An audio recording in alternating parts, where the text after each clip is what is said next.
Good afternoon.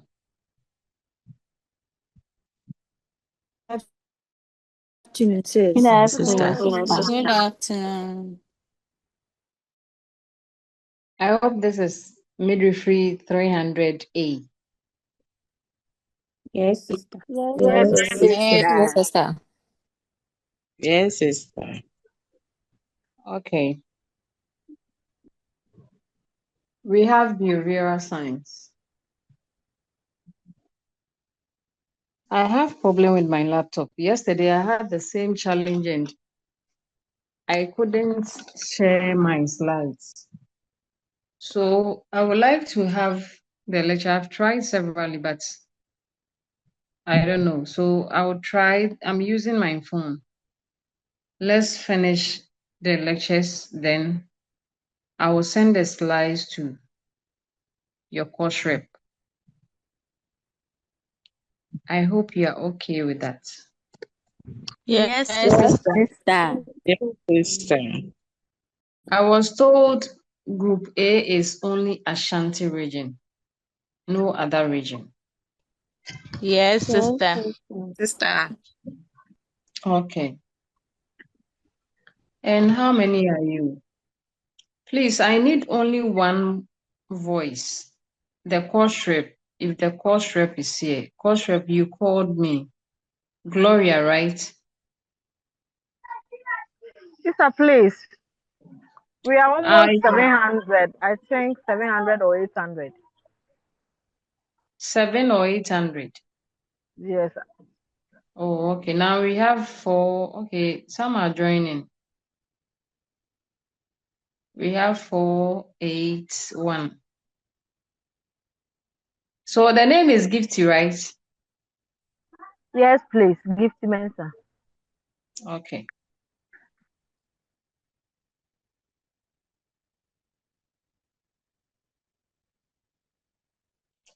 So last week we met briefly and we went through the topics that will be treated in this semester under behavioral science applied in maternal. As a midwife, you need a knowledge in psychology to help you with your profession. We discussed that last week. So today we are starting with psychology. We want to know what psychology is. And colleagues, I want to find out if some of you would help. What is psychology? What have you heard?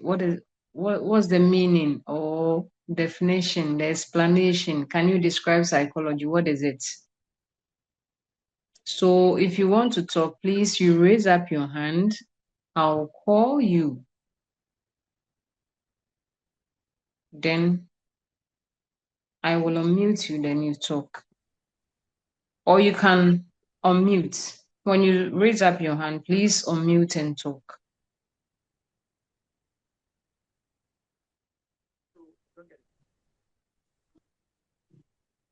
Okay, sister, I've raised my hands. Please, can I talk? Okay, Regina, yeah, Didi.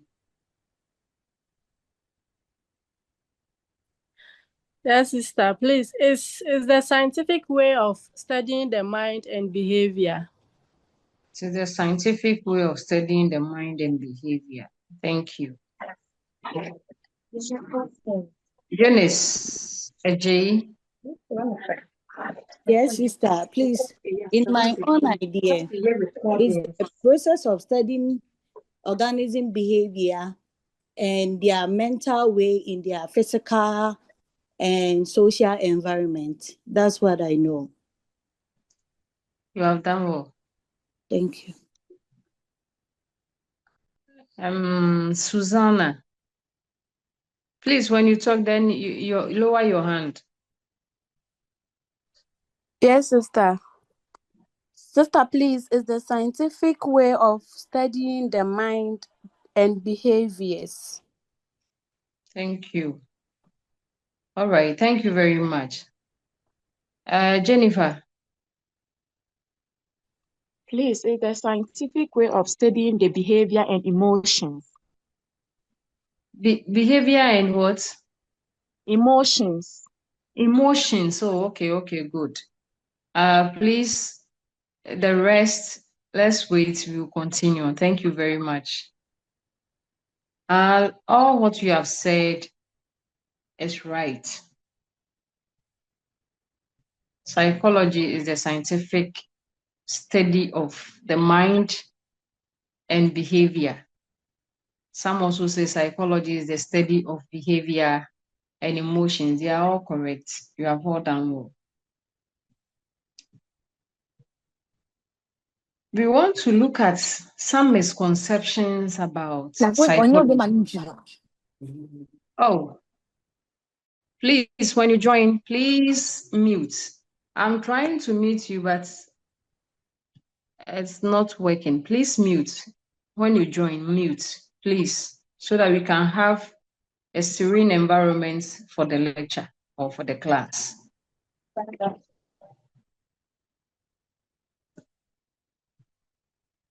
So as I said earlier, all your definitions are correct, but we want to know the misconceptions, what people think about psychology. People think that it's not a discipline that we study. They don't see it as scientific, but they believe that it's mind reading, it's magic, or it's tricks. They believe that when someone is a psychologist, that person is a soothsayer or someone who can tell you about your destiny. But when we say psychology, it's a scientific study. Hello, please, I hope you can hear me. Yes, sister. All right, so as I was saying, that psychology is a scientific study. Please, I hardly hear you. Not that I'm not hearing you, but the volume is very down. Volume is down. Yes, I've turned on my volume very high, but still, it's very low for me to hear you. Please, what about the rest? We can hear. We can hear you. Please, we can hear you. We can hear you. We can hear Please, I'm you. okay. We can hear you. We can hear We can hear you. I suggest the girl facing the volume leave the group and come back and rejoin the group. Yeah. All right. Yeah, you leave and Okay. rejoin. Okay. Thank you. Thank you. So, as I said earlier, we said psychology is a scientific study of human behavior and other lower organisms. That is according to Kuhn, 2004. Psychology, as people have this misconception that is tricky or is like magic or is mind reading. That is what people see about it. That is a misconception, but it is based on scientific. And when we say psychology, it means about the what, the how, and why of human behavior. So I will take it one by one and explain. When we say the what, the how, and why of human behavior, what does it mean? When we say the what, it means, or it refers to when you observe a behavior and describing how the behavior is. What people do. So what people do describes the behavior of the person. And that is the what that we are talking about. What, how, why. What people do. It refers to observing and describing the behavior of a person or an individual. An example that we will say is that what does a person do when they are anxious? What does a person do when they are anxious? Do they avoid crowds, or they bite their nails, or they become very quiet? So what do people do? How? When it comes to how is the behavior like? How do they do it? This looks at the processes and mechanism behind the behavior. How does anxiety affect the brain and body? How does it influence decision making? So how? So if the behavior is there, how does it look like? Then we have the why. Why do the one showing that behavior? Why? Why is the person behaving this way? So why digs into the reason. If somebody is putting up a behavior, there might be a reason behind that. So why is the person doing that? An example, we can say that, why is the person anxious? If somebody is anxious or if somebody is experiencing depression, there is something causing it. And that is the why. So psychology, as we talked about, is the scientific study of human behavior. And psychology comes from two Greek words, psyche and logo. And psyche means the mind, and logo means knowledge or study. So it means that when we say psychology, it's about understanding people and the mind. Understanding people and the mind. And we want to know if psychology is a science. Is psychology a science? This is a question to you. If you want to talk, please raise up your hand. I'll call you, then you talk.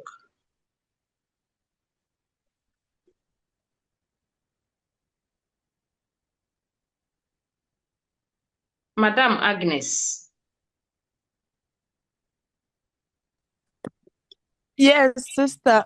Please, in my knowledge, psychology is a science that studies the behavior and the mind of every individual, as you've already said. Thank you. All right. No, we fine. So the psychology, as we said, is a scientific behavior. So what makes it scientific study? That is what I want to hear. Madam Elizabeth. Please, madam, it uses scientific approaches. It uses scientific approaches. Thank you. Phoebe Obin Apple. Madam, I think they are all based on facts. That is They why. based on facts. Okay. They based on facts. Who again? Ernestina. Ernestina. Please, in my opinion, I think psychology is a scientific study because after studying the human behavior, we acquire some form of knowledge that we use to maybe complete that approach that we got. So I think it's a science. That's my opinion. The Thank science. you. Psychology is a science. Okay. Yes, please. Thank you. So we say psychology is a science because it accepts the scientific assumptions. It's adhered to the characteristics of science. And it follows the scientific steps or the procedures in studying human behavior. So they don't just get up and propound theories or say something about the behavior or the individual or about the mind. They go through the scientific assumptions, and it has all the characteristics of a scientific study. And they go through the procedure to bring out a result. So that makes it a scientific study. Please, can you put your hand down for the next question?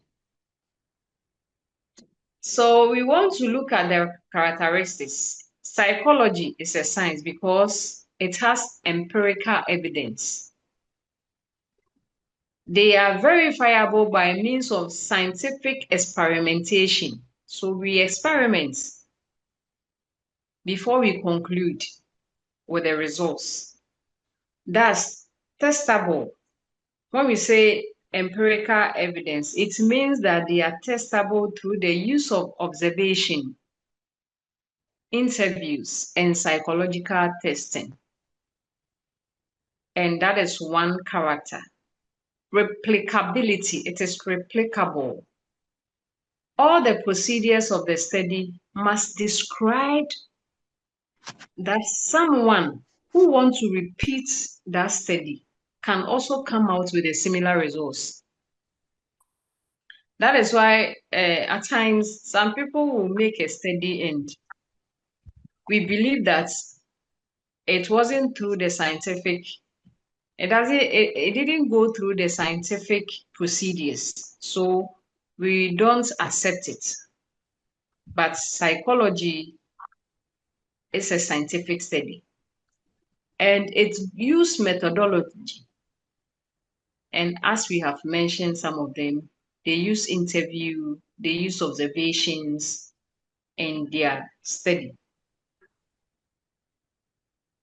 And generalization is also there. Findings, after going through the research, findings gained from the study must be extended to a larger population. It should be used, it should be generalized. It should be generalized. Results are generalized. And quantifiability.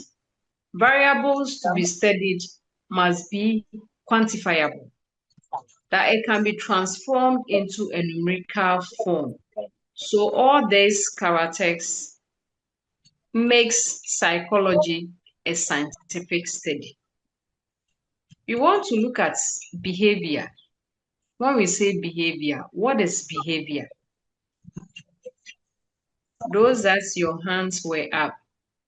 Please, when you join, kindly mute. When you join, please mute. Ophelia. Okay, sorry. Abigail, rather. Abigail. Okay, sister. Please, what I know about behavior is that is the way and manner a person reacts to a situation. They react to They react to a situation.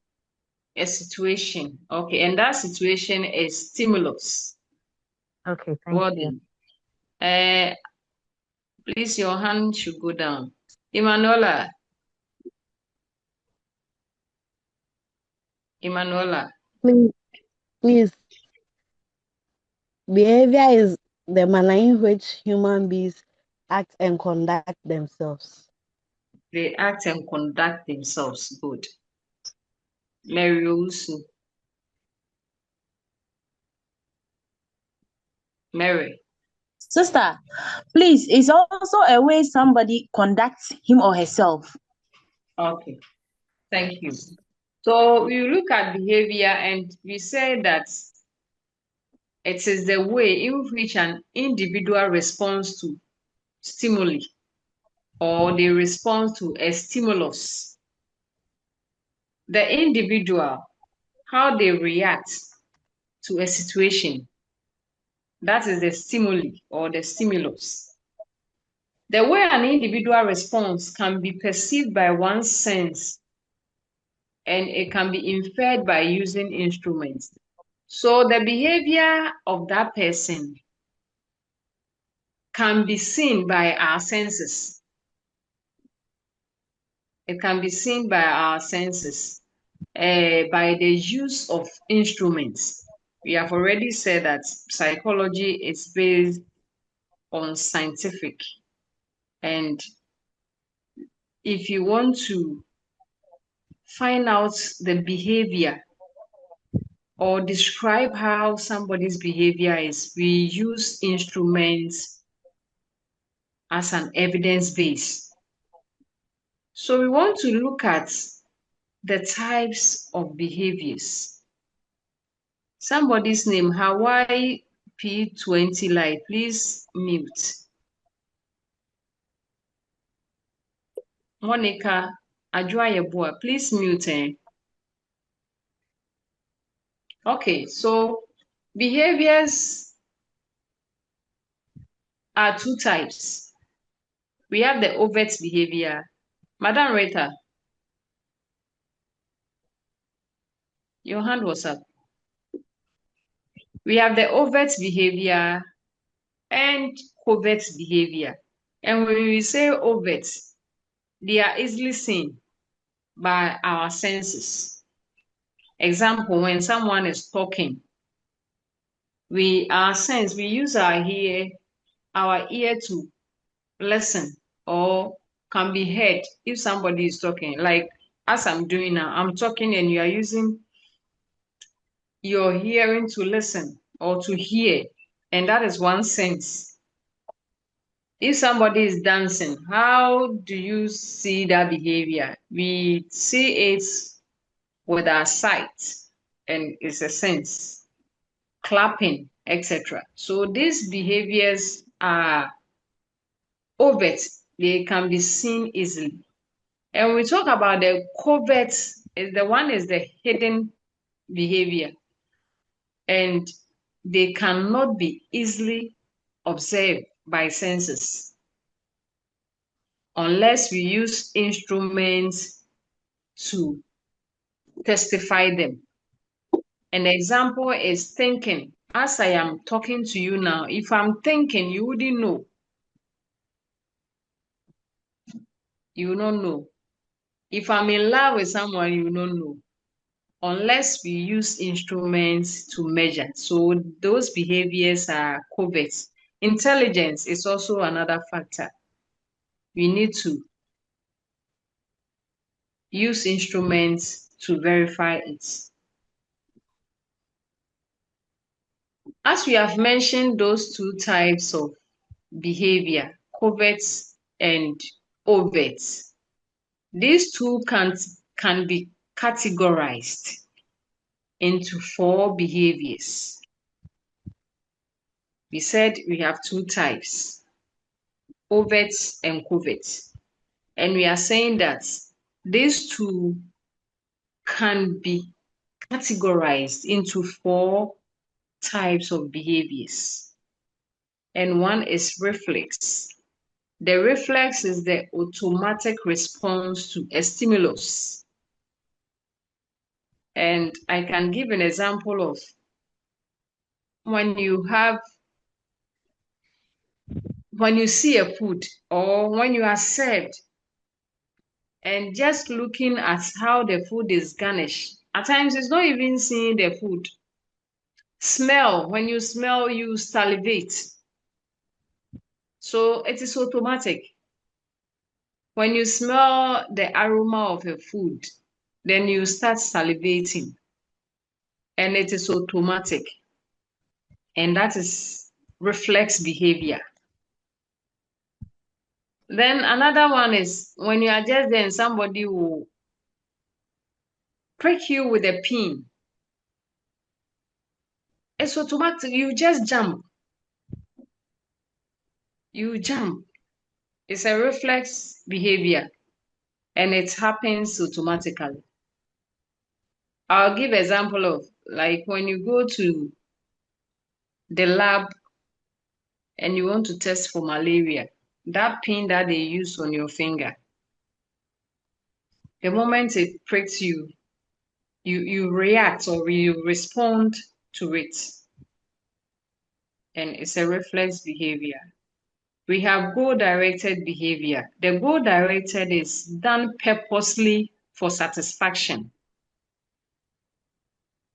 It's a behavior that needs an individual to strive to satisfy with certain behavioral patterns. Goal-directed behavior is a behavior that is done for satisfaction.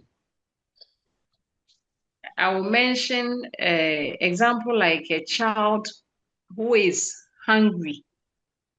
The child will cry to let you know that he's hungry, and she will cry until he's fed. And we see that behavior as goal directed.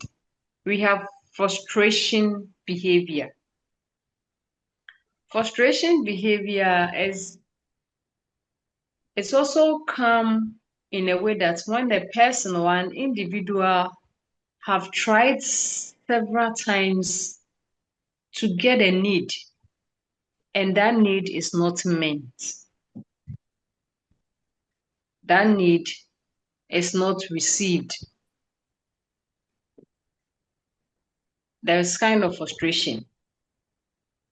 And that behavior is called the frustration behavior. When somebody tries severally, he does all means to get a need, but the need is not met. That is the frustration behavior. And I'll give an example of, let me explain further. At times when that need is finally met, you see that the individual do not appreciate it again. When that need is finally met, the person will try, struggle severally. I need this, I need it, he will try, and he's not getting it. Then later, when he received the thing, finally he has gotten it. And the moment he gets it, he doesn't appreciate it again. And that is frustration behavior. Yesterday, somebody gave an example and it fits so much. He said, Madam, when a guy needs a woman, you follow the lady, then the lady too will be treacherous herself. I don't like you. I don't mean what the lady loves him, but they call something like, I want to stretch him. That's what most women do, to prove to the man that he's not cheap. So yesterday someone said, Madam, when a guy wants a lady, they will go up and down, do whatever that he has to, but still will not get this lady. Finally, when the lady says, yes, I love you, you see that the man doesn't appreciate it again. That is why when he gets you and sleep with you once and you just forget about you. So we can use that one as an example. Then we have conditioned behavior. Conditioned behavior also is like a behavior pattern exhibited by an individual due to long-standing habitual practices. Long-standing habitual practices adopted by the individual. Yesterday, I gave an example of, like in Ghana, do you know we don't value time? When you are doing a program and the program is 1, and you tell them that the program is 1 p.m., we will start the program as 2:30 or 3 p.m. Oh, then we say, oh, Ghana time, it has been what? Accepted, habitual. It's a habitual practice. It has come to stay that in Ghana, when we are doing something and we say 1 hour, it's not 1 hour, it's 3 p.m. But when you get to the United States or any of the foreign countries, you realize that the Ghana time is not like the time there. That is why we have named it Ghana time. So that is conditioned behavior. So there are some people, you see them habitual latecomers, or in a setting or in an environment where somebody was brought up. Excuse me to say this word, but those who were brought up as Zongo, you see them, they are very rowdy, aggressive, and it is accepted. It's only few people that are raised and you see them calm, they are not calm. And they don't see anything wrong with it because that is accepted in that society or that community. So that is the conditioned behavior. We want to look at the goals of psychology. Psychology has goals, and every psychologist believe that they have to adhere to these goals. Whatever they are doing, they accept that they have to achieve these goals. So the goal one is description. The first task of a psychology is to gather information about the behavior being studied and to present what it is known. Aban, your hand is up.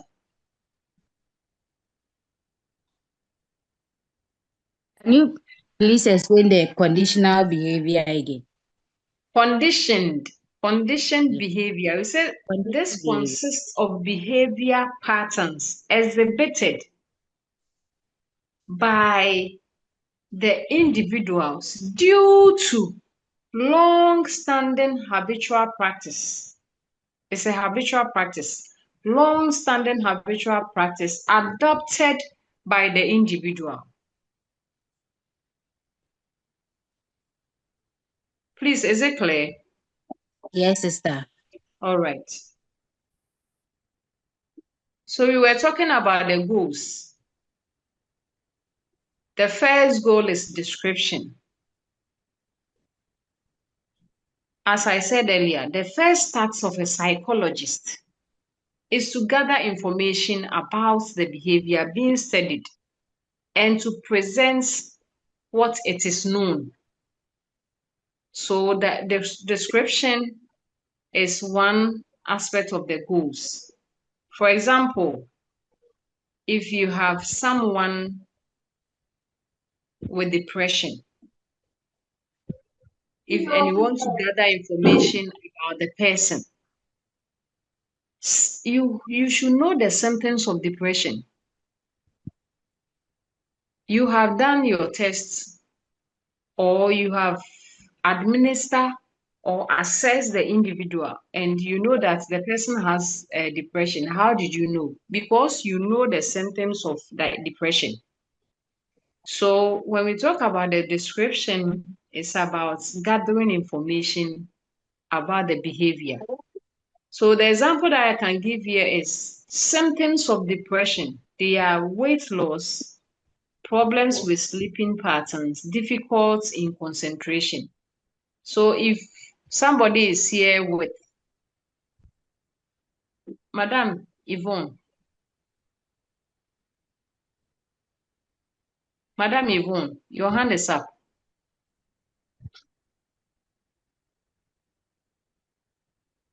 So with the description, as I said earlier, gathering information, you should know the symptoms of depression. So before you describe that behavior, you should know as a psychologist.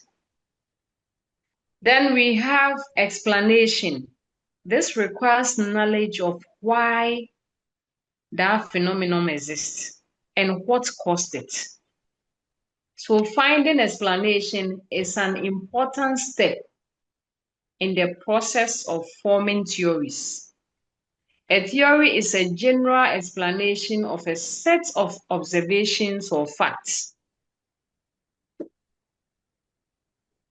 So going through a research or trying to propound a theory, you need knowledge, or you need knowledge about that phenomenon. Finding explanation is an important step, so you have to explain. You can't just come and say, this is what I've propounded, I have this theory. You should explain, you have to explain, so it comes with explanations. And that is another goal of psychology. Then we have predictions. We have prediction. the ability to anticipate an event prior to its actual performance based on knowledge of underlying causes. So the knowledge of what causes depression, for instance, can help, and it can help you to know. It can help you to know. So if you know the causes of depression, with the goal of prediction, you can predict that the symptoms, the behavior of this person, I believe that the person has what? Depression, or the person has an anxiety. And prediction also helps to control and modify the behavior to make it more adaptive. The next goal is creating changes. As a psychologist, you have to learn to make a change. The change that we are talking about is a change that is helpful, a positive change. So to influence or control a behavior in a helpful ways. So we are interested in discovering ways to use what is already known about people to benefit others. So if somebody has come to me with depression and I've helped the person, how did I go through the process to help? This, how I treated the person, can be used to help another one or another person who has developed anxiety or depression. So these are the goals. We have mentioned creating changes. We've mentioned prediction. We've mentioned explanation. And we mentioned description. And we said they are the goals of psychology.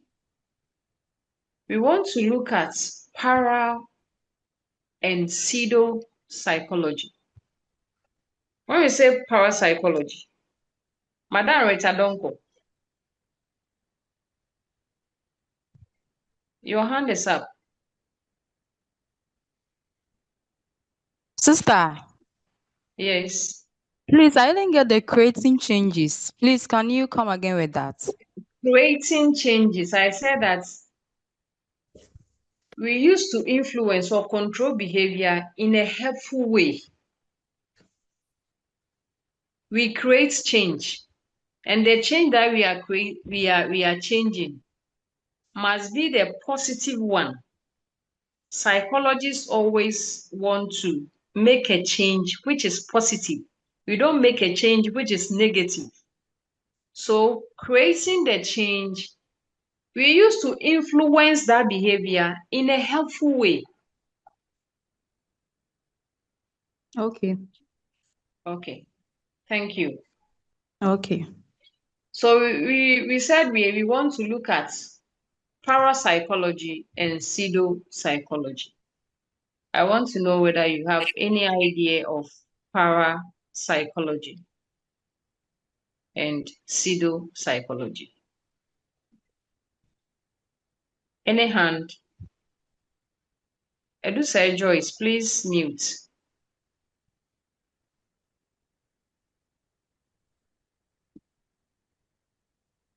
Okay, Comfort iPhone, please, Madam Comfort, make sure that you change your name. The moment you are joining the class, it gives you the opportunity to edit your name. So Okay, please, make sure that you write your index number. You type your index number and your name. okay, ma'am. Please, I understand. I want to talk about the pseudo psychology. Okay. I know pseudo to be false. Okay. So good. maybe next about psychology, and that's how I understand it, please. Okay. Okay. Thank you. You're welcome. Who again? Elizabeth Bafo.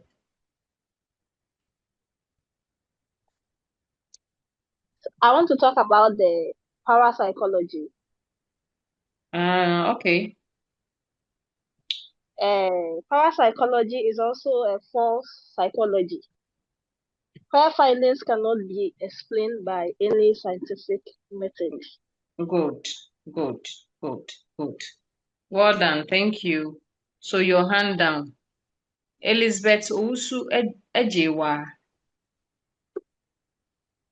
Please, I also want to say that pseudo-psychology is false. It means false psychology. Their facts are not based on scientific research. Scientific. All right. Thank you. So when we say parapsychology and pseudo-psychology, they are two broad areas in which they fall outside the scope of psychology. They are not part of psychology. That's why we say the pseudo is false. So they don't fall under the scope of psychology.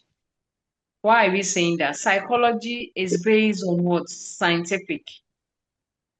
But pseudo and para are not. So with parapsychology, literally people say they are beyond psychology. Then the pseudo is termed as the false or fake psychology because the methods employed by the practitioners are not scientific. Scientific methods are currently the only method endorsed and used by credible psychologists. So the para and the pseudo, they don't use science. So it is not acceptable and they are outside psychology. Para and pseudo deal with behaviors and phenomena which cannot be verified by others. As we discussed earlier, when somebody propound a theory or bring out propound a theory, or the person has done a research and brought out a solution, other people must also go through that procedure on scientific base. And they should have similar results of what you are saying. And that makes it science. But para and pseudo, no, their words cannot be verified. And that makes it false or fake. And they are not acceptable as psychology. And with the parapsychology, they go beyond the five senses. By psychology uses the five senses, but they go beyond. According to them, they use the five senses, but they go extra. They go beyond that. And they call it extrasensory perception. Extrasensory perception. ESP. So when you see ESP, that is the abbreviation, meaning extrasensory perception. ESP is the unproven ability to communicate. It is an unproven activity. Unproven. It is not accepted. It is not accepted because the five senses is what we know in communication. But the parapsychology goes beyond that. And they use the extrasensory perception. So the ability to communicate, it is unproven. Gain knowledge and information outside the use of the five senses. It is reported that ESP experiences involve telepathy, clairvoyance, precognition, and psychokinesis. We will go through them, etc. So these are beyond the five senses that we are talking about. The extrasensory perception, telepathy, clairvoyance, precognition, psychokinesis. So let's look at the telepathy. The telepathy is a form of communication without the use of any of the senses. And how is it like? I don't know whether you have experienced it. The telepathy people normally say, but we say it's coincidence. As you are there for a long time, you have been thinking of someone, then the person calls you. It's a telepathic communication or telepathy. Meaning the communication has gone on. You were thinking of the person and the person also think about you.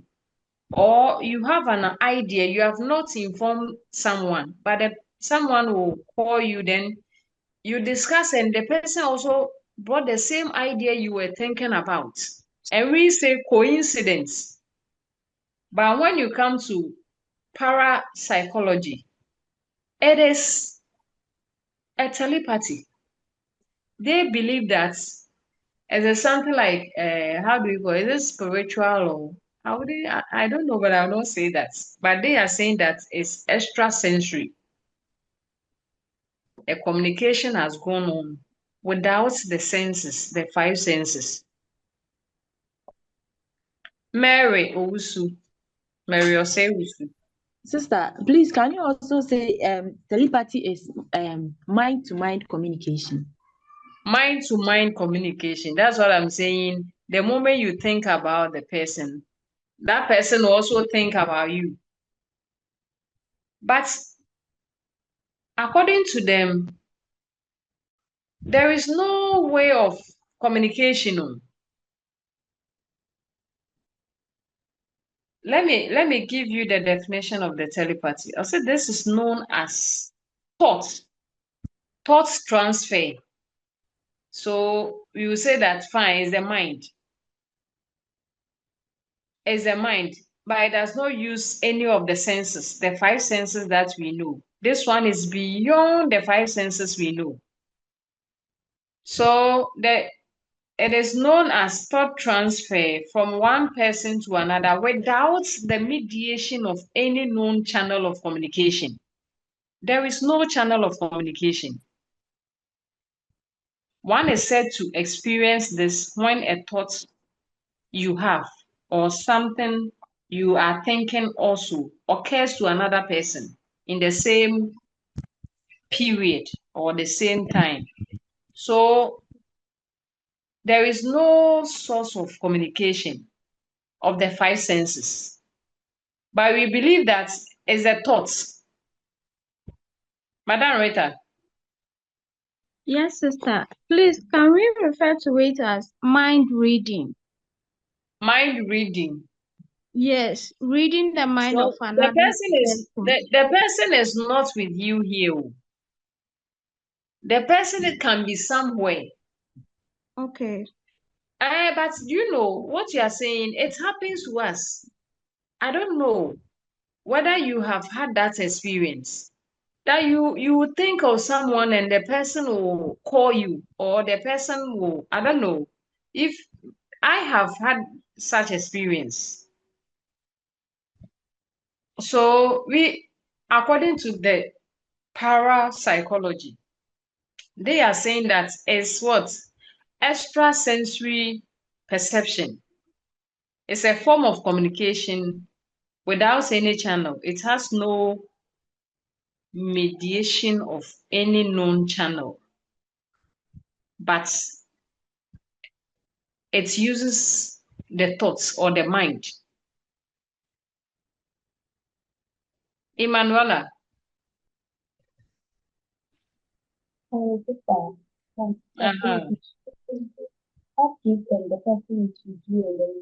Your voice is very down.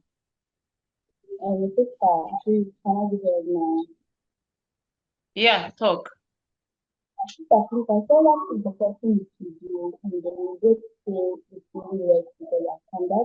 Please, can you hear? Who can hear Emanuela? We can't hear her well. Emanuela, your voice, you type. Her Type voice is very, yeah. Type and Yes, let's see sister. what you want to. Sandra, Kodria Sewa. Okay, madam, I think the telepathy is what we say in our local dialects, like, say, Obi adwin besi uchi na wanti nipa konka. When Na that is cheche. a wu. Yeah. That is a nipa na wu. Mewa. So I think the telepathy is about that one. Exactly. Exactly. So I'd wanted to give out that proverb. Enti na unse wo hɔ a na sɛ obi ho adwene ba wo tim pɛ wonse na wakohyia no anaasɛ now we are using mobile phone wonse na nipa na frɛ wo. Yes, nti ɛno na ɛyɛ telepathy. Nti we have a proverb in the local language. Sɛ obi ho asɛm ba wo tirim na wante ne nka na ɛsɛ nipa na ayɛ den wafiri because there is that channel of communication within the thoughts. The moment you think about a person, directly the information sent to that person, and where that information is sent, the medium, the mediation of where the information passed, then the but the person will also think about you because of you also thinking about the person. That is why we have that local proverb that obi ho asɛm si wo ti mu a na sɛ woante ne nka na ɛsɛ nipa no wayɛ den wafiri mu. Please let's continue. Listen, please, my hands is up. Oh, I know the hands are many. No, like All I right. wanted to debrief us with the telepathy. To me, like, don't you think? Okay, so we watch movies, saying, I think it's a fictional thing. Like we watch psychological thrillers, you realize that we have aliens or we have some people who communicate through the minds. Like two people, they will be together, and then like you will hear that person's thoughts clearly. Yes. So to me, that's what I think telepathy is. Hey. So to me, that's what I think telepathy is about. Like two people standing together, and then at that particular moment, they are sharing thoughts, as in like they are not speaking, but they are communicating through the mind. It's a fictional thing. So if we heard what the first lady said about the para psychology, she said something like it's a mystical or it's a fictional thing. And that's what I think it is. Like it's a fictional thing that is not actually proven. So it's more like two people standing together. They are not speaking, but in their minds, they are talking. That's what I also think. So you are right. You are right. Okay, so let's look at clairvoyance or clairvoyance. This is the ability to see what is happening at a particular place at a certain time without having any prior knowledge of the events. It involves being able to see or give an account of an ongoing event at another place, irrespective of the distance and physical barrier. A key ingredient is the absence of prior information of the event. Example, while studying here in this lecture room or in your various rooms, one can perceive and tell exactly what is happening in the office of the President of the Republic of Ghana. So that is clairvoyance. Vision. When I'm seeing like the prophecy, you are here, but you can tell what is happening at a place that you have no idea of. Victoria, Vic, Mercy. Yeah. Okay. Hello, Vic. sister. Yeah. Mercy, please. I want to know Mercy is whether those. I want to know whether those prophetic men they study this kind of psychology, or it's Okay, just please. a As coincidence. we said earlier, let's make this correction. This is not psychology. We say it is outside the scope of Outside. psychology. And it doesn't have any scientific base. So it is not psychology. That is why we say para and pseudo. Okay. Para and pseudo-psychology. Parapsychology, pseudo-psychology. They are outside psychology. Psychology. Because psychology uses scientific and we also uses the senses. But this para and pseudo are saying that they use extra sensory perception. So let's understand this. They are there, but they are not psychology. So that is why we have add the para to. So parapsychology is different from psychology. And pseudo-psychology is also, yes. So let's understand it that way. Then we have precognition. The precognition is just like we call the prophecy. You say something, you have no prior knowledge about it, but you say something and it happens. I remember when we had this disaster where this men died with a plane crash. After the incident, there were some videos on the media that some pastors gave prophecies about it, and it happened. Yeah, so that is the precognition, the ability to perceive and accurately predict or foretell events, or the acquisition of information about events which will exist or occur in the future without any prior knowledge. So in religion, we say it's what? Prophecy. A prediction, no matter how accurate it is not considered what? A precognition. It is based on the known. So we will not wait till the next year and some of what can once. No, and no any precognition. But what can someone then in the future it happens? And a precognition. So let's go on. We have the psychokinesis or kinesis. Psychokinesis. And that one simply means the power of the mind over matter. The power of the mind. You see people that they use their mind to concentrate on an object, and you see that the object is lifting up. Epeja na nam wiem. Eno na eye psychokinesis. The ability of an individual to exert influence over animate and inanimate objects by willpower. Others call it mental influence over physical events without the intervention of any known physical force. This cannot be verified by science. So those who practice that, that they can just concentrate, they say they use the mind. They concentrate on an object. If you give them the chance to come and explain it scientifically, they cannot. So it is not based on science.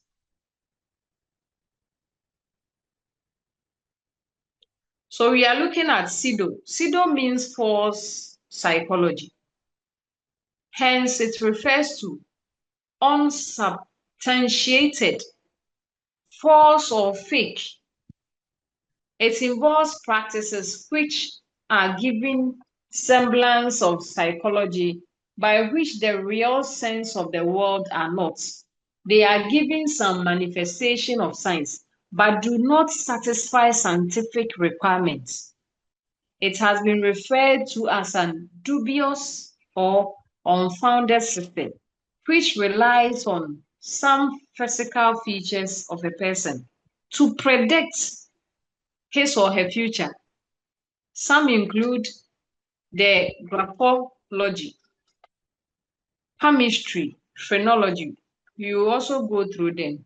The graphology is someone believe that one's handwriting reveals the personality traits of that individual and could also be used to predict the job performance.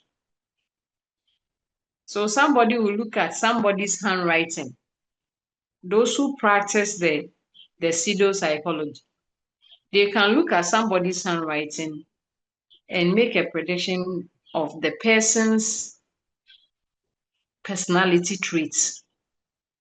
And they can also predict that we are Juma we are nebeboa. Make sure handwriting no. Okoye nurse and I midwife and answer okoye police officer. You succeed. That is graphology.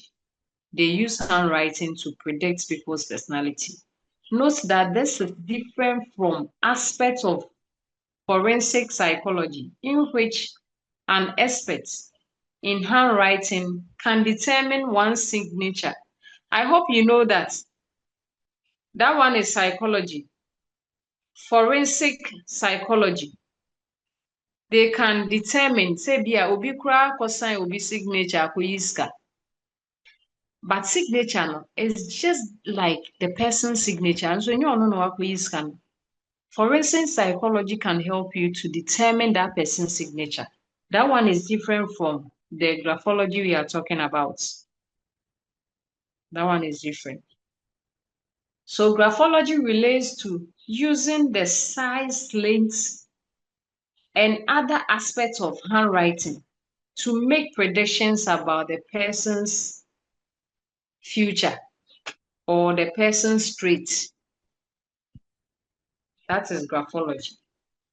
We are looking at palmistry. The palmistry are those who they claim that when they look into your palm, they can tell you your destiny.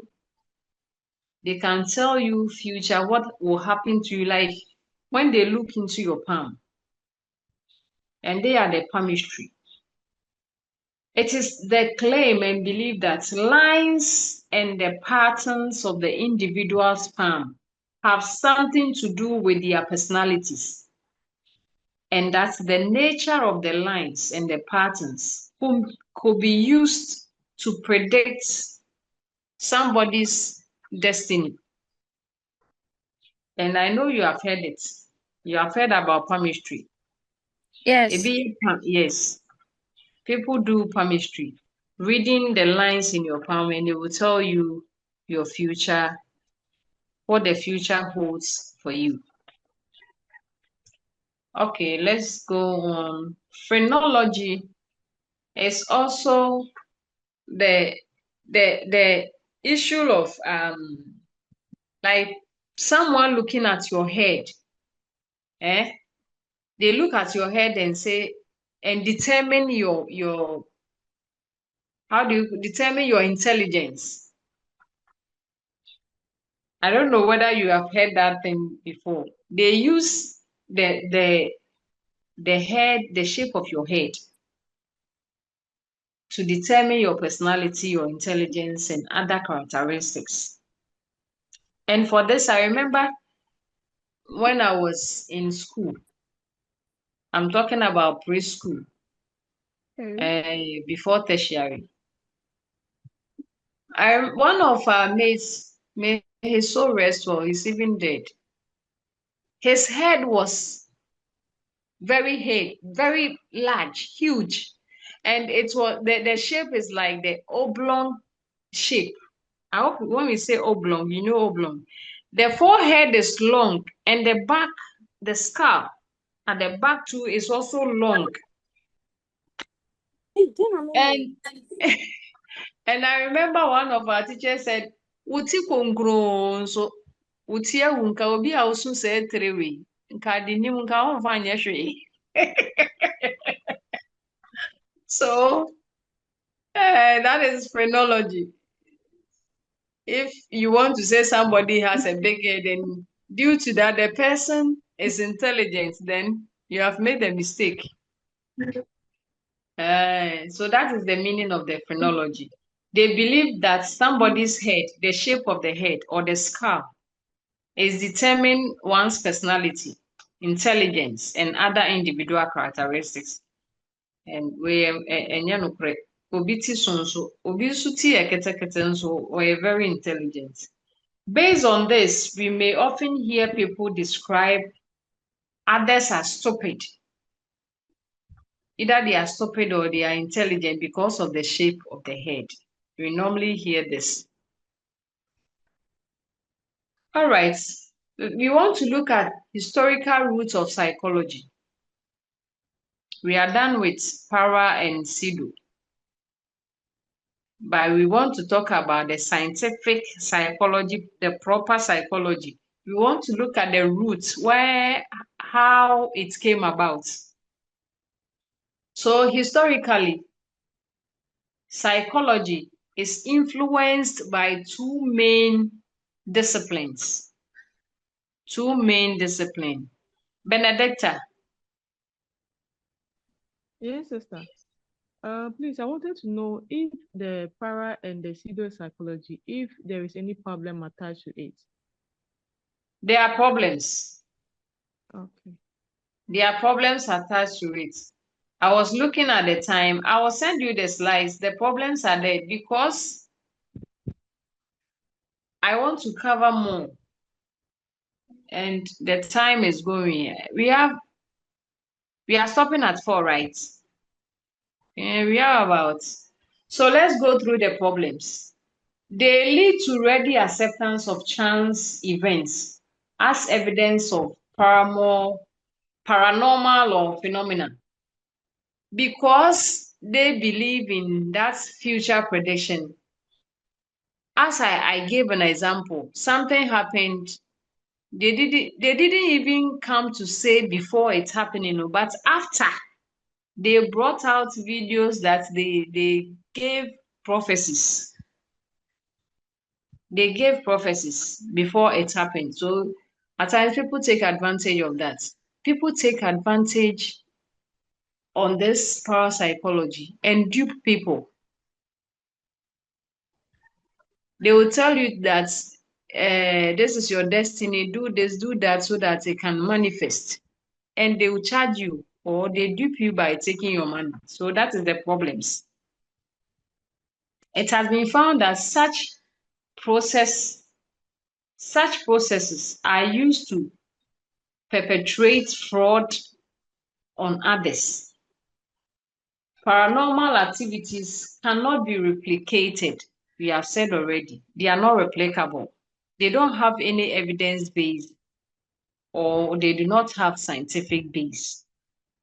There seems to be no explanation of paranormal phenomena.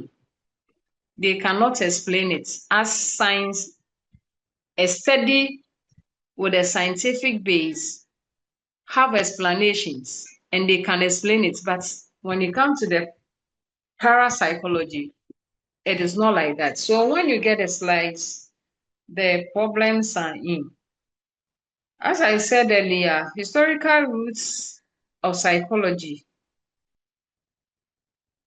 We have two main disciplines based on psychology. We have philosophy and we have science. So that is how it started. And when we talk about the philosophy, it's normally about debate. Individuals who are philosophers, they come out with what they have studied, with what they have experienced, and with what they have heard from people. They base on it to give a philosophy. So philosophy and science. Let's look at what Aristotle and René Descartes, they made a philosophy that's dualism, meaning dualism. The mind and the body are two separate entities. That was their debate. They debated that, or they believed that the mind and the body are two separate entities, but are only connected through the pineal glands. The body that they are talking about here means the brain, the mind, and the body.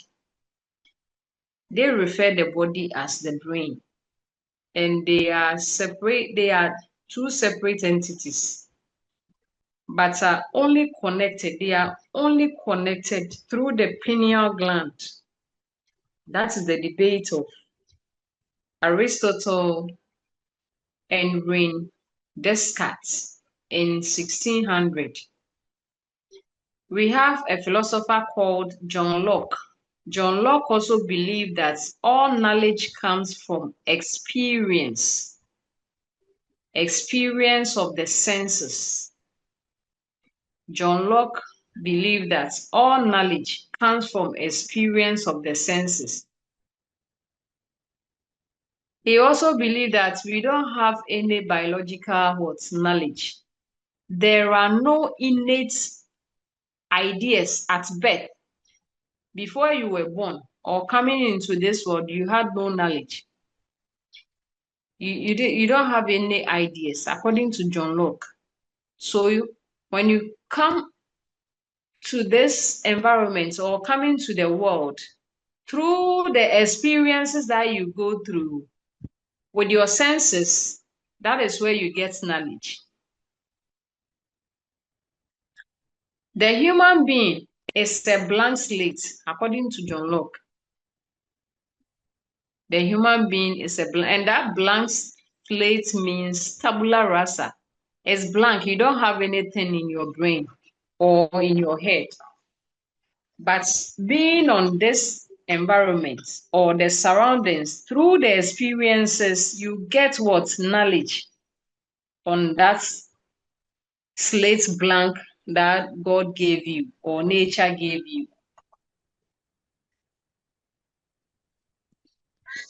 Then Plato is also a philosopher. Plato developed nativism. He believed that we are born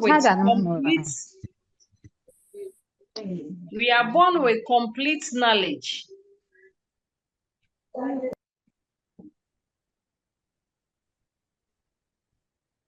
So can we compare what John Locke said? And now Plato is also saying that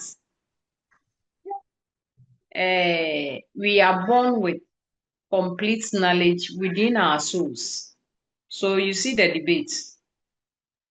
Plato believed that we are born with complete knowledge within our souls. So he developed nativism. Nativism meaning we came with knowledge. Then Christian von Wolff also developed monism. Monism means the mind and the brain are the same thing. Meanwhile, Descartes said they are separate. They are separate entities. And Christian is also saying that the mind and the brain are the same. So that is how the philosophers gave their debates. And we are saying that the philosophers debated fundamental about human nature, about mental life, about perception and consciousness. These four things were what they debated on: human nature, mental life, perception, and consciousness. Their approaches were to study human nature in a form of debate and supported mainly by personal experiences. I said earlier, their debates were supported by personal experience, what they have experienced, their expectations, hearsay, what people have said, and they use them to propound those philosophies.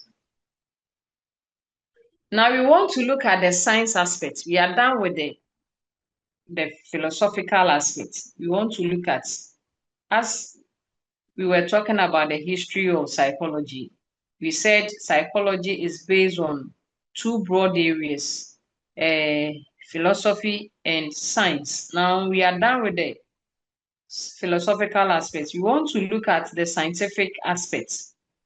So with the scientific aspects, there was this psychologist who was initially a physiologist with the name Wilhelm Wundt. He first used lab at Leipzig. The name again is Leipzig. Leipzig in Germany. In 1832 to 1920. And he became the modern psychology, father of modern psychology, Wilhelm Wundt. He developed psychology in a lab. The lab allowed for the systemic observation of human behavior through controlled experimental studies, which facilitated the process of ushering psychology into scientific realm. So the first person, as we said earlier, psychology being based on science, it was through Wilhelm Wundt who first made this development and came out, facilitated psychology into the scientific realm.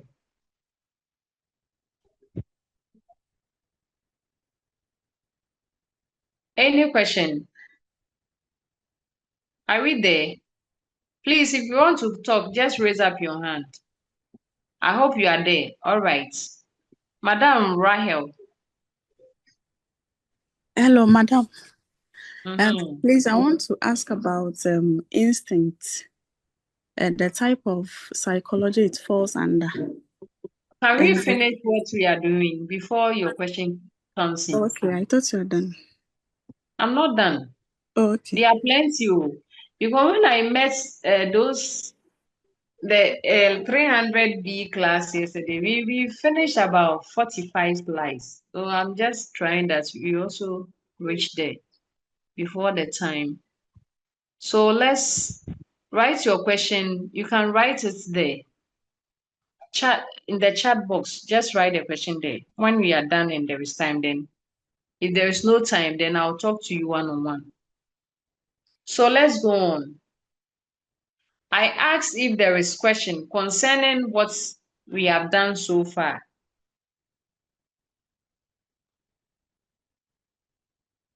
Okay, so let's come to the genesis of scientific psychology. That is where we are. I talked about Wilhelm Wundt. So he started 1832. I've said that. And we want to look at the schools of psychology. That is after Wilhelm Wundt's scientific developments. There were other psychologists that were also developed. They were a number of individuals coming together to propound schools of psychology. And we have the structuralism, the functionalism, the Gestalt, psychoanalytic, and behaviourism. So you go through them one by one. The school of thought consists of a group of people, as I've said earlier, with similar view. Because they have the same view, they have the same ideology, they came together to propound or adopt a method in the development of the school of thought. So they live in different parts of the world, mainly North America and Europe. And when we talk about the structuralism, what does it mean? Wilhelm Wundt and Edward Titchener, they developed the structuralism. And Wilhelm Wundt is the same person who started psychology in science, as we said earlier. So when we say structuralism, what at all do they mean? They believe that the mind is made out of thoughts. The mind, the individual mind, is made up of thoughts. They are made up of experiences. They have emotions and other basic elements. So the mind is not just there blank, but the mind is full of thoughts, experiences, emotions, and other basic elements. In order to inspect the non-physical elements of the mind, one had to learn to think objectively about their own thoughts. According to the structuralism or the structuralists, they believe that as an individual, our mind has thoughts, has experiences, has emotions, and other basic elements. And that before or in order to have to inspect the mind, one has to think objectively about their own thoughts. One has to think objectively. And I like the objectively, meaning every individual is objective. Your thoughts, your experiences might be different from mine. So they call this process objective introspection, which is the process of objectively examining and measuring one's own thoughts and mental activities. For example, we can place an orange in a student's hand and ask him how he's feeling.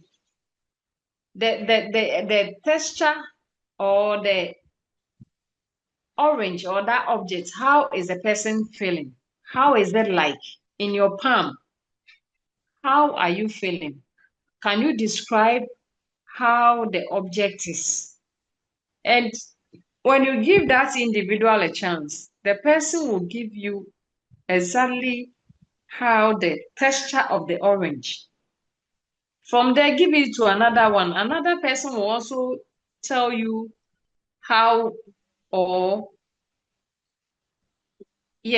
how the person also feels the texture of the orange.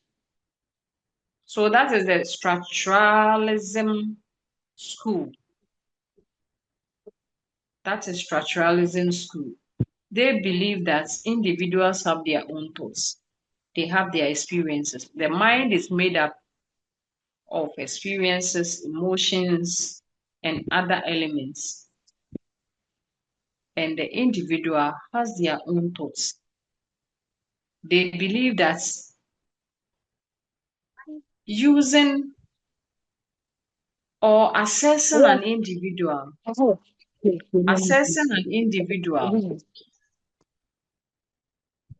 it should be objective.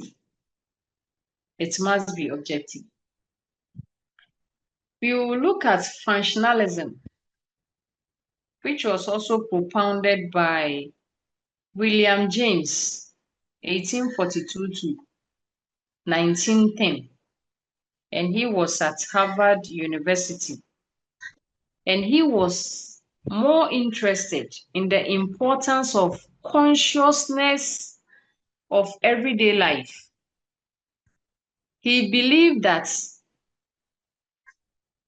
as an individual or as a person, your everyday life activity is more important than the structure. He focused on how the mind allows people to function in the real world. So in the world that you are or your environment, he also believed that that environment that you are in, you must understand and function as an individual.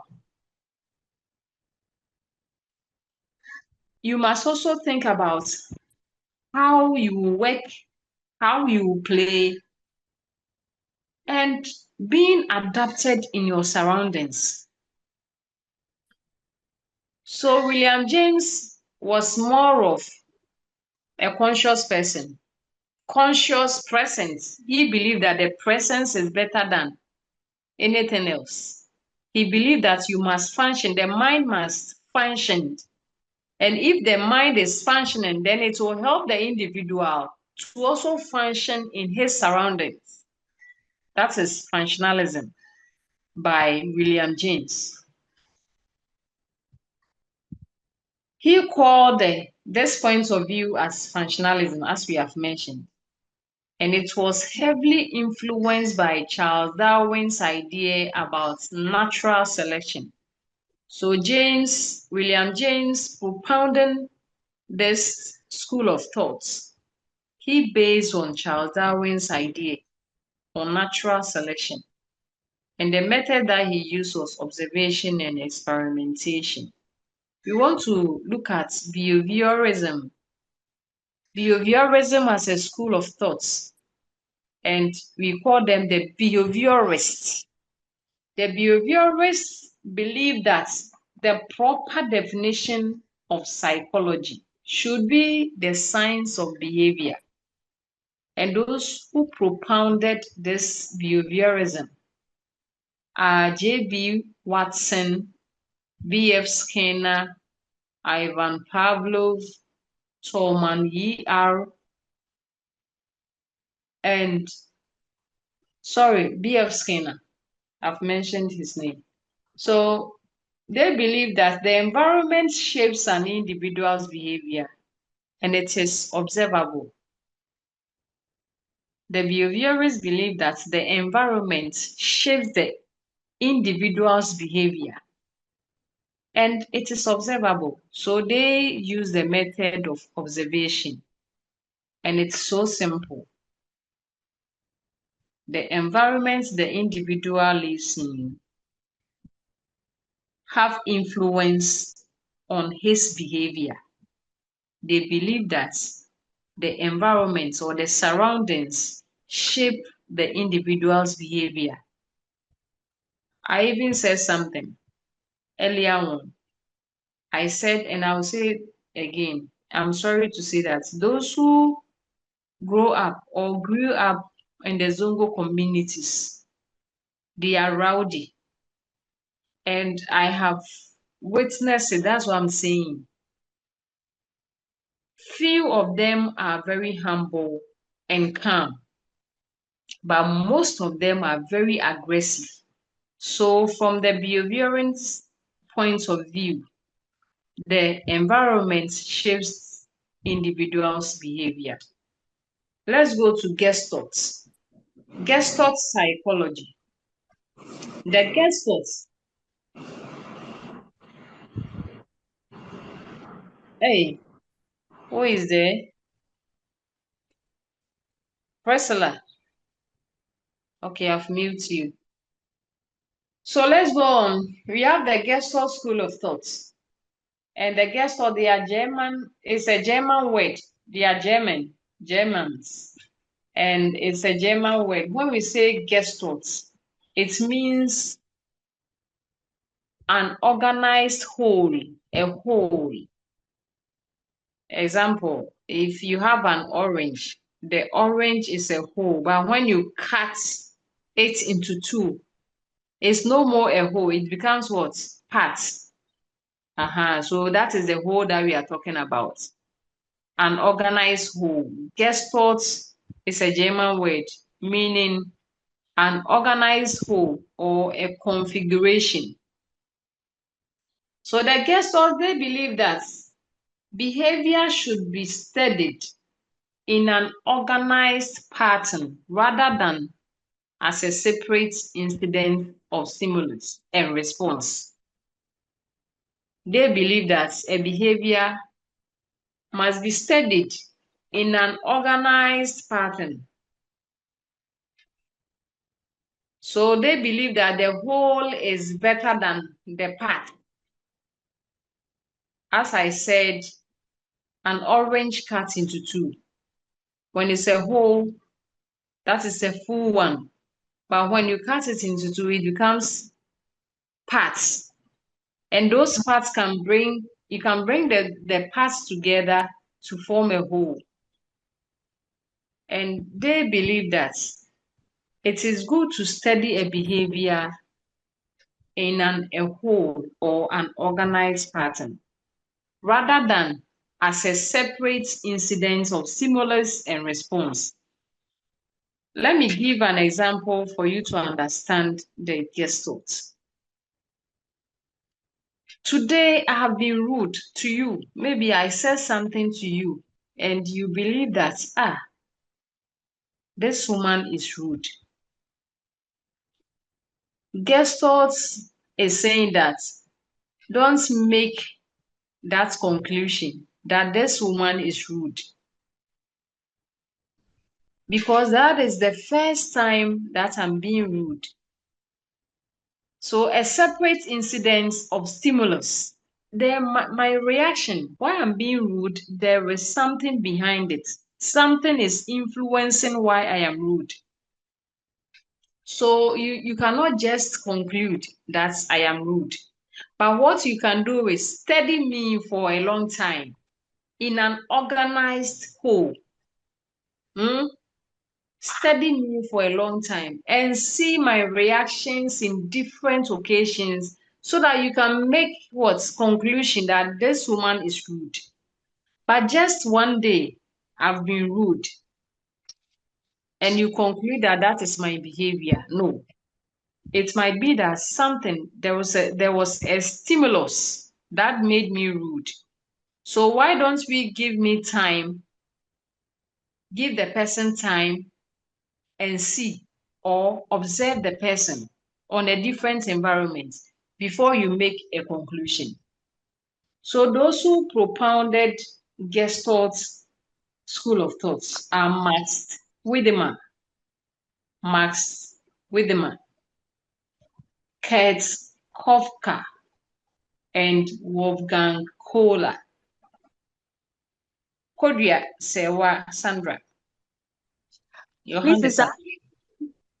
Stereotyping falls under this gusto. Can you use stereotyping to describe the Gestalt? Gestalt. Gestalt. Gestalt. Okay, so can you use stereotyping to describe that one? Or can you use stereotyping as an example? Can you give an example of the stereotyping you are talking about? Let's say a nurse at a facility does this, and then someone will be like, nurses. Hold on. Sewa, hold on. Let me mute this person. Please stop. Yeah, they have something like let's say a Kia, they would tag a Kia with some specific traits or some. They are like this, they are like that. So every Kia is like that.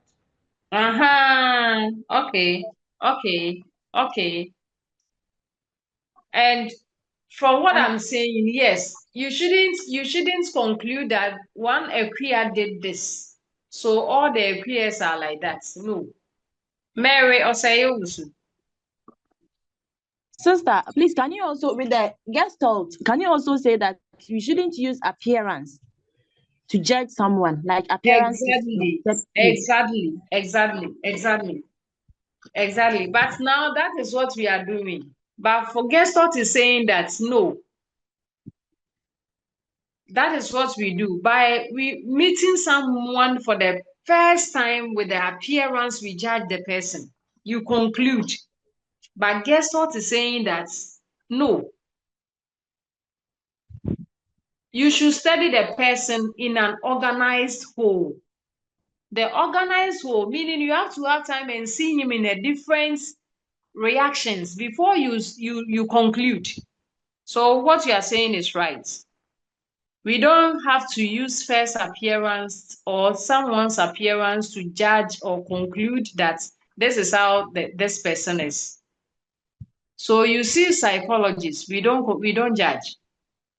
Psychologists do not judge, because it might be that stimulus at that very time made the person reacted that way. it does not mean that person is rude. So you have to study the person in a whole. In a whole means you observe the person for many times before you can make conclusion. So you are right. Thank you. When I send you the slide, there is the guest thoughts, they have an image we want to discuss. So next week, I'll give the slides to your course rep. Course rep, please, the moment we are done, hire me so that I will know. I've received many messages on my phone and I've not saved your contact, so I wouldn't know that you are the one. So after the class, hire me so that I'll give the slides to you. And the guest thought image is page slides 45. Slides 45. You look at it, and next week when we meet, you will discuss that one before we continue. Isa Rahimatu,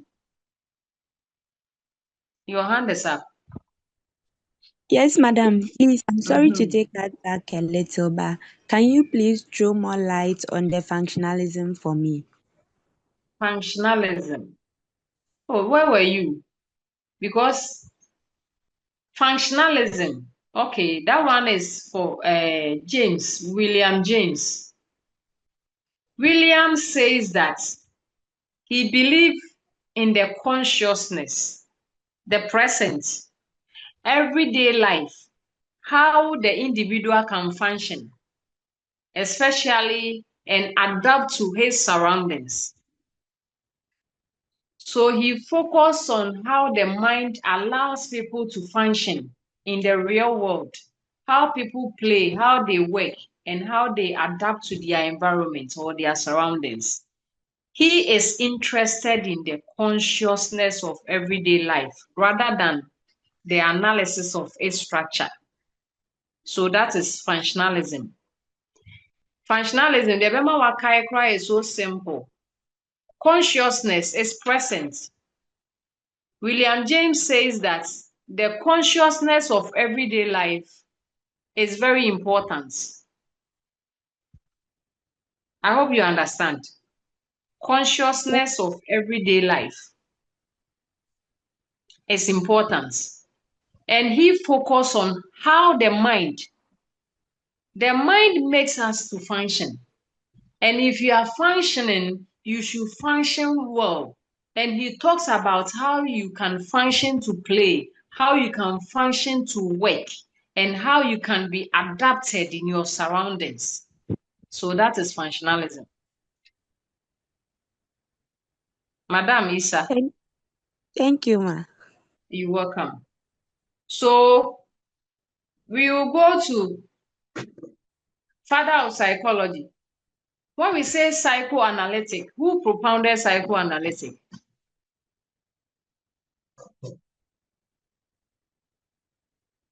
Who propounded psychoanalytic? Yes, Benedicta. Sister, Sigmund Freud. Sigmund Freud. Very good. Thank you. So we will look at the last school of thought, psychoanalytic theory, propounded by Sigmund Freud, 1856 to 1939. He was the originator of psychoanalytic theory, or the school of thoughts. And he was a physician in Austria. He believed that unconscious mind, who said psychoanalytic ne assumptions, now functionalism. Functionalism is saying that he based on the conscious of everyday life. But Sigmund Freud is the other way around. He believed that the unconscious mind exerts great control over the behavior of the individual. So functionalism, William James talked about the functionalism rather. Functionalism talk about the consciousness. Then the Psychoanalytic is talking about unconscious mind. And he believed that the unconscious mind exerted great control over one's behavior or the individual's behavior.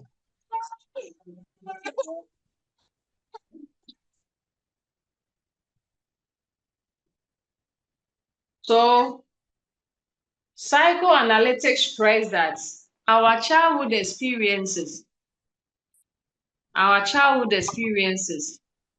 also have influence on our personality or our behavior. The childhood experiences is important, believing that personality was formed in the first 6 years of life. Your personality is formed according to Sigmund Freud, the psychoanalytic theory. From the first 6 years of your life, your personality was formed. If there was significant problems, those problems must have begun in the early years. So he also used interviews and observations, psychoanalytic. Do you have classes now when I'm leaving? Because it's almost 4. No, sister.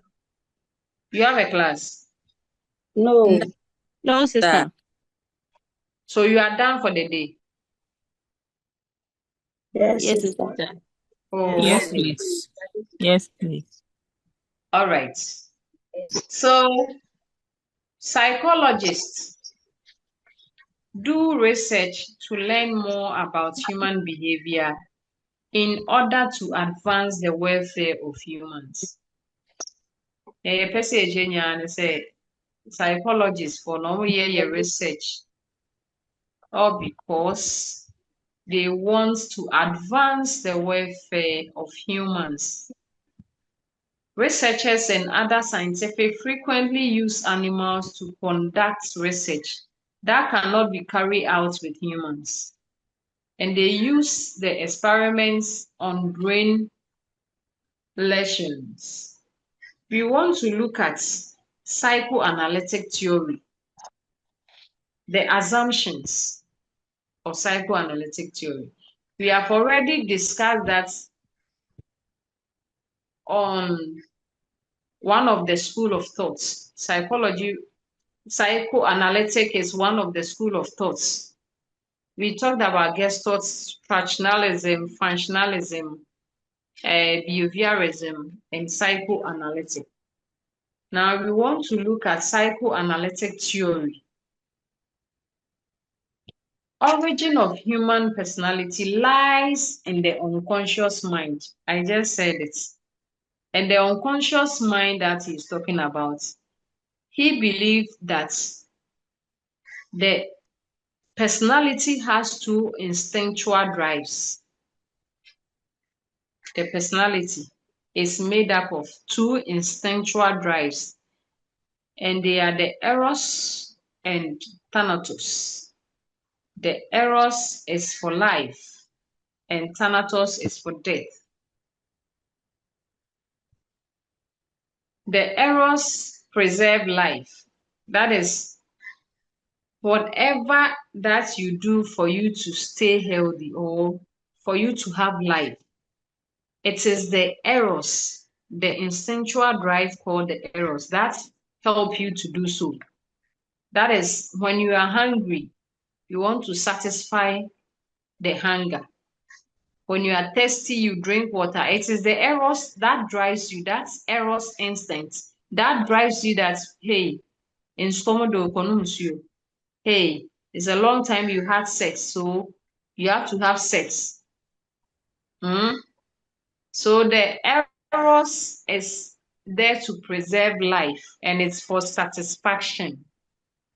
So you satisfy hunger, you satisfy thirst, and you satisfy sexual need. Thanatos is for destructiveness and death.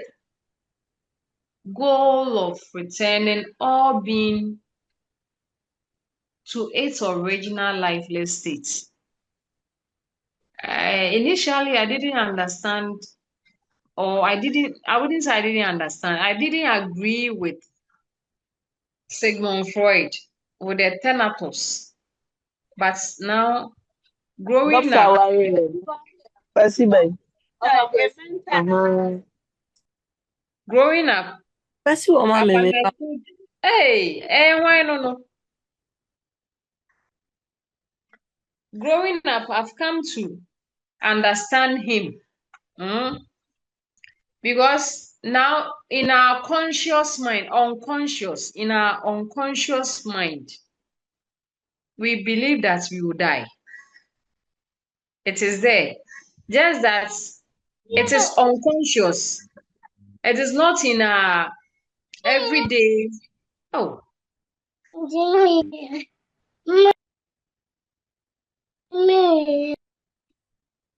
mute. It is not in our presence of the conscious mind. If it is there consciously, I don't think we will do what we want to do. We will not progress. Because if you want to progress, you think about death. I mean, school you cry me quiet and say I mean, aha. And obi ka say, enye den amewu a, ukro obi ka che say obewu pe. Won say wo be fu nipa kro no. Why is the person thinking about death for you? Aden na odwin owo ho ama wo. But whether you will like it or not, we will die. So in his assumption, he believed that one day, we will be in that lifeless state. And that is one of his assumption. He also believed that within the unconscious mind, personality is determinant and it interplays with conflict between ego, superego, and id. In the unconscious mind, we have id, the ego, and the superego. And these three, they interplay. These three personality interplays within the human behavior. Freud further asserted that individuals' personality is influenced by their childhood experiences. Please, I want us to end here and continue next week because I want the B and the A to be at the same level. Yeah, so we will end here. And somebody was asking about instincts, right? Is the person here? Yes, sister. Your question. You said what? Yes, I wanted to know the type of psychology instinct falls under. And then with the telepathy, what if you are having a conversation with someone and then you say the same thing at once? Is it telepathy?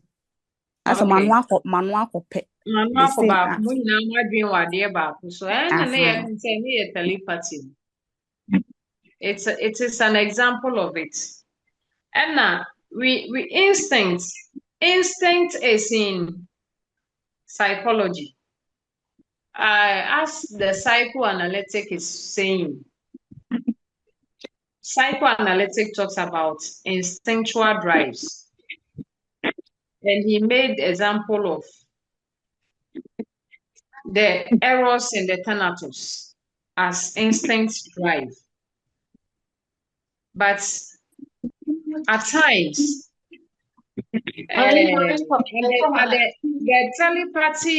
the telepathy communication that we are talking about. Say ebi wo ho a wodwen asem bi ho na mo nyinaa mo ano akɔpɛ ana say you are thinking of something and another person also have the same idea. ɛno na ɛyɛ telepathic no menim sɛ woteɛ deɛ yɛkyerɛ no ase a. Yes, sister, but initially you said Mhm. with the telepathy, people are not as a obia or baby.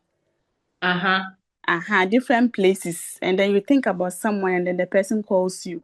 But this is the instant that you are having a conversation with someone, you are talking, and then at the same time you say the same thing as them.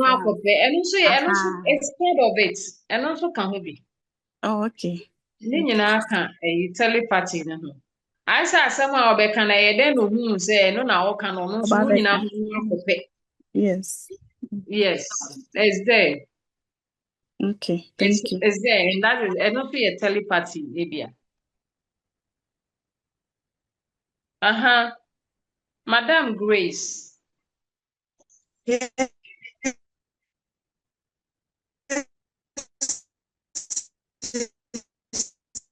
Madam Grace, we're not threatening you. Sister, please.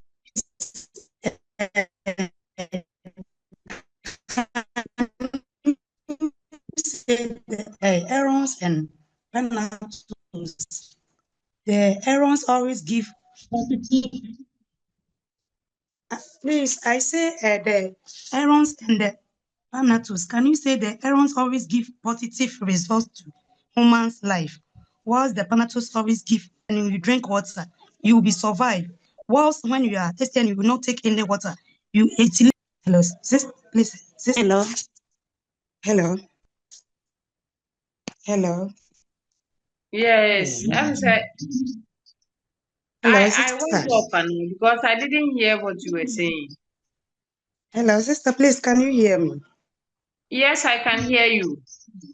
Please, I was saying that the errors and the penalties. I say the errors always give positive results. Errors and penalties. Yes. I will say the errors always give positive results and the penalties always give negative results. The reason why I'm saying this is that when you are thirsty and you drink water, you will survive. Whilst the penalties, when you are, maybe you are sick and you don't go to the hospital for treatment, you can die.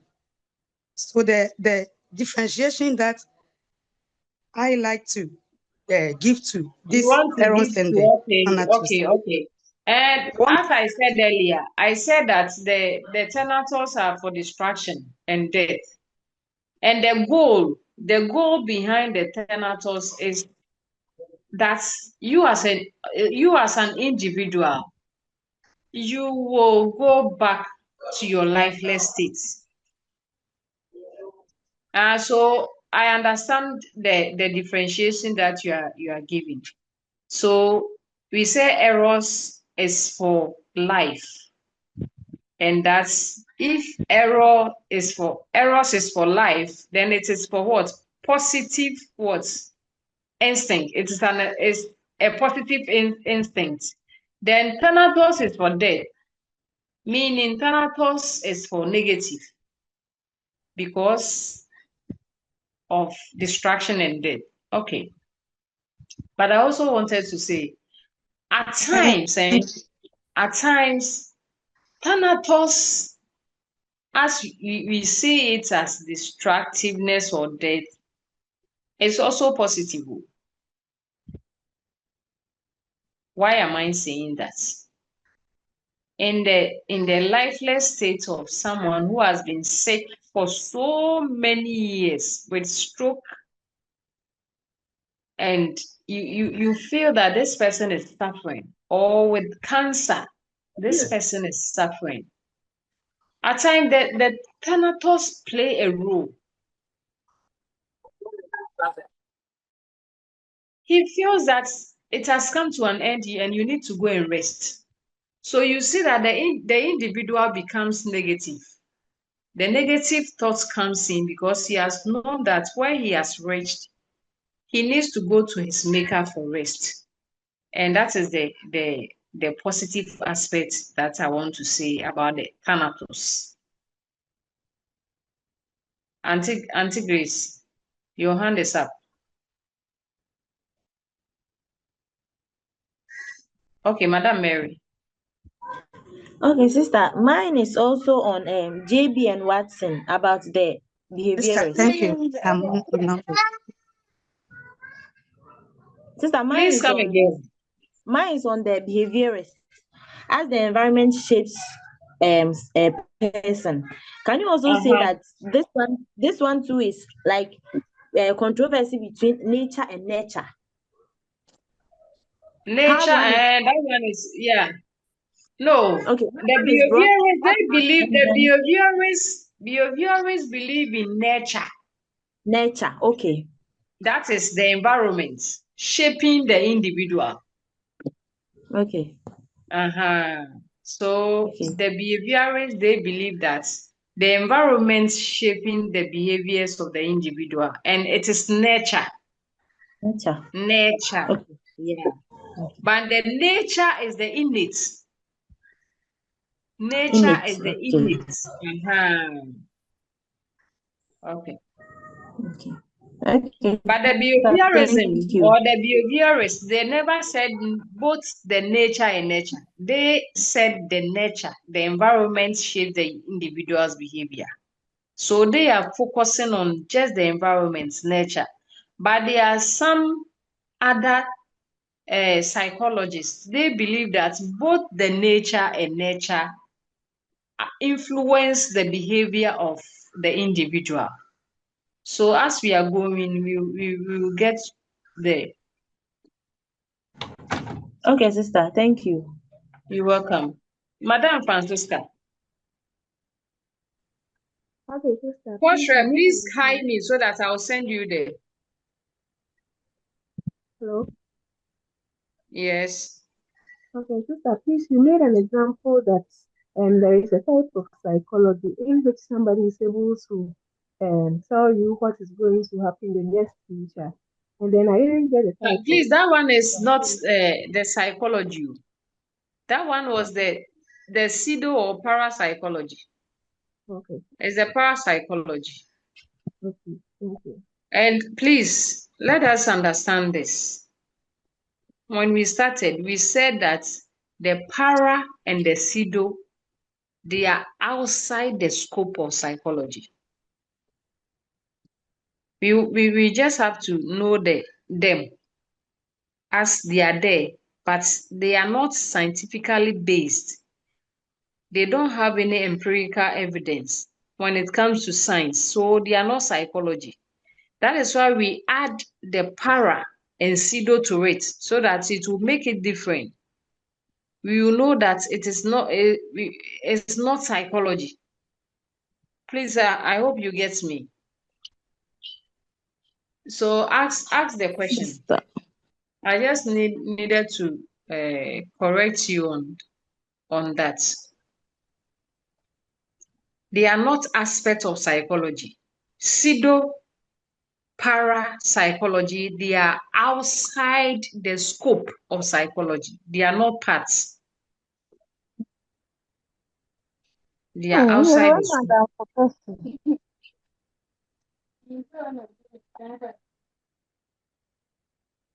Osman, Medina.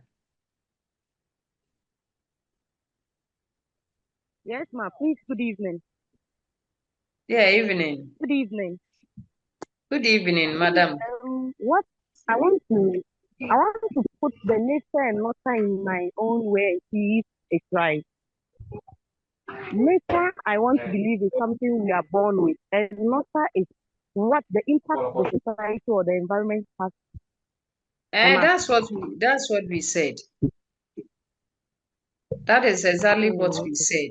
I wasn't getting it clearly, so I wanted to say it in my own So way. when we say the nature, nature is the innate. When we say innate, something that you were born with. Yes.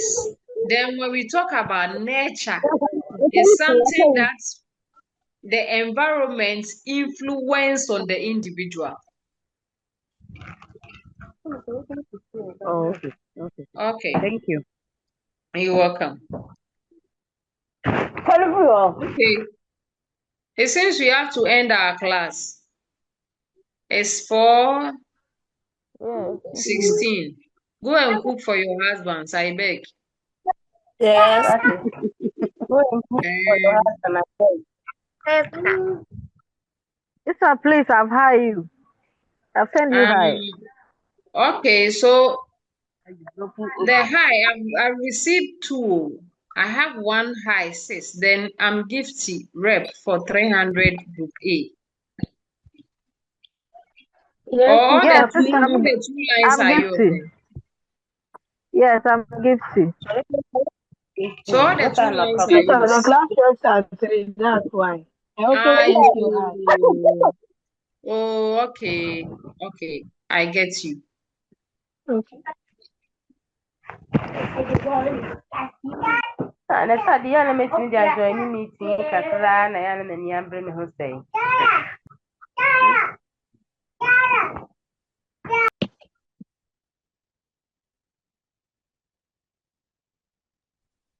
Go and cook for your husbands. Sisters, please, we are done for today. We shall Please, meet we are next week. going. Have a nice day. Thank you. Thank you, sister. Thank you, sister. I hope you enjoy the class. Really? Yes, sister. Yes. Very, very much. Please learn from you. I I will beg you, recite. learn. You are too good. Okay. Okay. Let's go in. Okay, sister. Let's go in.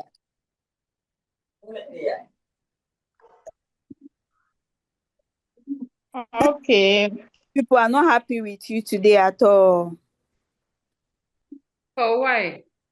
You were mentioning our Zongo, sir. I was doing what? You were mentioning Zongo throughout your teaching.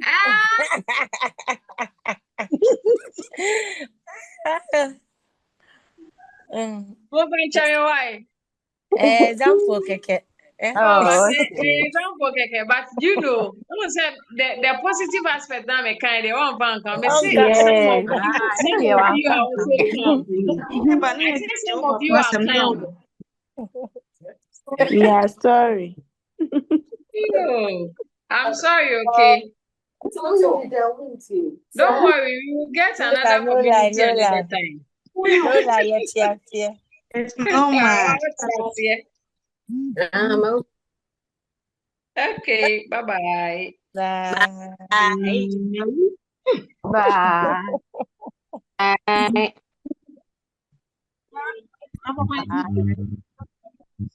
Bye.